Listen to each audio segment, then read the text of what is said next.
পৰ্বতজোৰা বন বিভাগৰ অভিযানত অবৈধ বালি কঢ়িওৱা 3খনকৈ বাহন জব্দ কৰা হৈছে।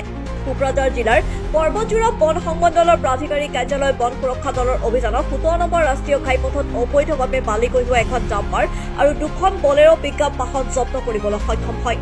জব্দকৃত ডাম্পাৰখনৰ নাম্বাৰ হৈছে AS17C6937। আনফালে বলেৰো পিকআপ বাহন দুখনৰ নাম্বাৰ হৈছে ক্ৰমে AS17C5988 আৰু AS17C3155। বাহন 3খন পৰ্বতজোৰা বন সংমণ্ডল প্ৰাধিকাৰী কাৰ্যালয়লৈ আনি তদন্ত অব্যাহত ৰাখিছে বন বিভাগে।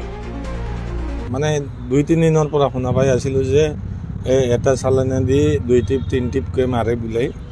এই মৰ্মে আমি কাম চলাই এটা ডাম্পাৰ আৰু 2টা বলেৰো পিকআপ ভেন আমি জব্দ কৰিবলৈ সক্ষম হওঁ।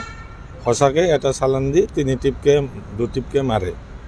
আমি আমাৰ প্ৰটেকশ্যন স্কোৱাড ৰেঞ্জাৰ মহেন্দ্ৰ মুছাৰী ছাৰৰ নেতৃত্বত আমি 3খন গাড়ী জব্দ কৰিবলৈ সক্ষম। গাড়ীখনত বালা আছে, বালা ভৰ্তি গাড়ী।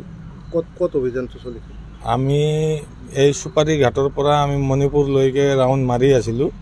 হঠাৎ বলেৰো পিকআপ 2খন পালোঁ আৰু এটা ডাম্পাৰ পালোঁ। হাপতগামৰ পৰা আব্দুল হামিদৰ ৰিপৰ্ট, TNL নিউজ।